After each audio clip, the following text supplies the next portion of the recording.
એટલે આપડા બાપ દાદાઓને કેવું હતું ખબર?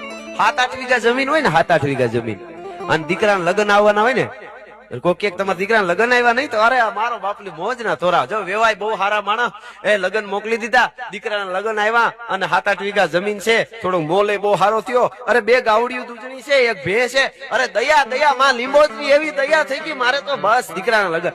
8 વીઘામાં એટલી મોજ, અને અમુક ને 1.5-2 વીઘા. ઘણા આજના જમાનામાં જોઈ 200-250 વીઘા જમીન હોય, કપાસના ઘર ભર્યા હોય, એને કે તમારા દીકરાના લગ્ન આવ્યા સાંભળો, હા કસણાય છે ને ઈ કે વેવાય રેવા ભટકાણા ના પાડતા હતા, હજી વરસદી જાળી ધરાર લગ્ન મોકલી દીધા. એક બાજુ મજૂર મળતા નથી ને કપાહે હજી વેસાણો નથી ને, અને ગબ્બી જેવું મોઢું કરી જાય ને આપણને એમ થાય આને 2 નાખી હોય ને. 250 વીઘા જમીન, કપાસના ઘર ભર્યા, એટલું સારું, પણ અંદરથી હક નથી કે કઠણાયું હાલે. હવે કઠણાયું હાલે એમ કોણ ભૂગે?